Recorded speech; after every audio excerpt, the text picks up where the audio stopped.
Hey guys, I just wanted to do a video about cooked starches. There's a lot of people emailing me and that going from raw fruit to raw till 4, or they eat maybe once in a while they get a craving or something and they eat cooked starches and they feel really guilty about it. I really want to stop this feeling of shame or guilt about eating cooked starches.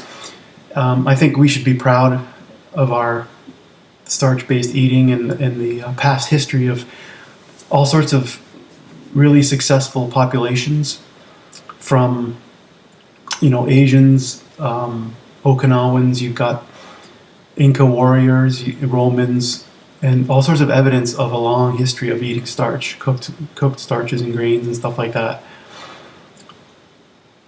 I don't think that people are saying fruit is the best. Digest easily and tastes good, and you can just pick it off a tree. And I don't really want to get into a battle about fruit versus cooked versus raw and that type of thing.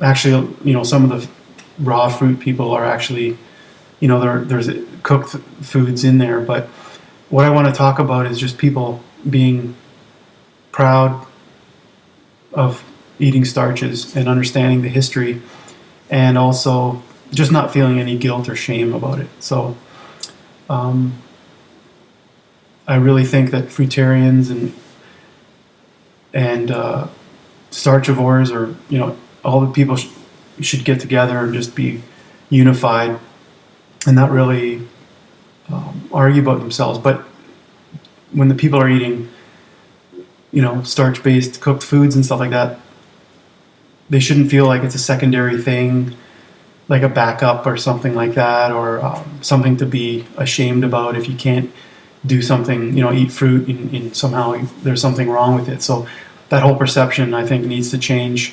My feeling is that cooked starches are the best.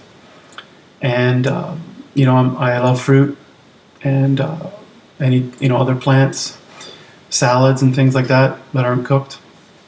But basing your meals around starch to get the calories and all the other nutrients and proteins and is the best way to go. I'm going to go through a few examples here. You'll see my screen, my computer screen, and I'm going to walk through some examples based on a blog post I just did. So let's go there now. Okay, so here I want to talk about starches, cooked starches, some of the history. Like as I mentioned, there's people moving from fruitarian or raw food, 80-10-10, raw till 4. They want to eat some starches, some cooked starches. But there's a concept that, it's something secondary or it's not as good as fruit. And I just don't want to have people feeling guilty or ashamed about eating starches. I think that we should be proud of that, and it's had so many benefits and a strong history of it. I think we should all get along, as I mentioned, so I'm just going to go through some of the things that we can talk about starch specifically.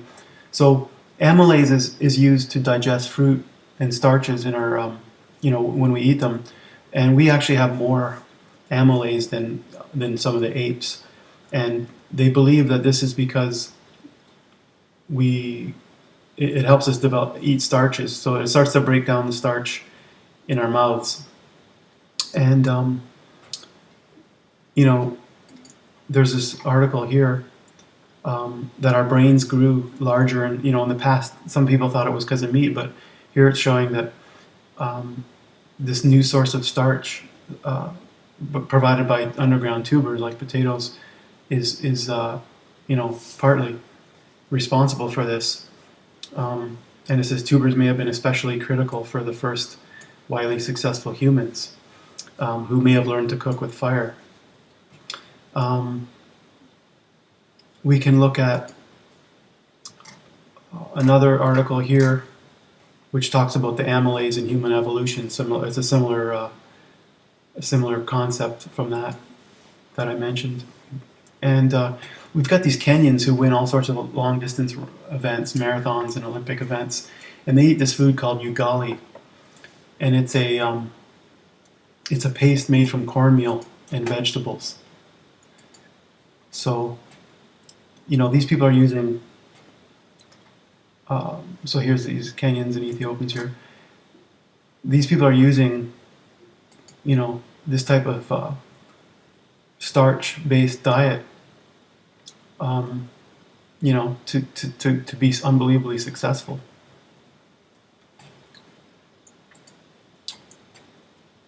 Here we have this quote here from Dr. McDougall's Starch Solution. He says the Incas of South America centered their diet on potatoes. The Inca warriors switched to quinoa for strength prior to battle.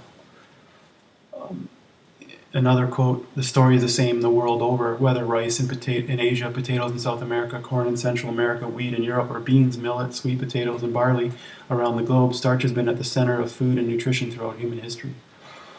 There's this thing called the blue zones where they have the longest living, healthiest people. Okinawans is one area, one group of people, and their diet is plant-based, and their the staple was the sweet potato. And then there's Mayans and Aztecs of Central America were known as people of the corn, and Egyptians the starch of choice was wheat. Throughout civilization and around the world, 6 foods have provided our primary fuel: barley, maize, millet, potatoes, rice, and wheat, and that's from the Starch Solution as well. The Roman soldiers' diet consisted of grains. Let's just go there for a second.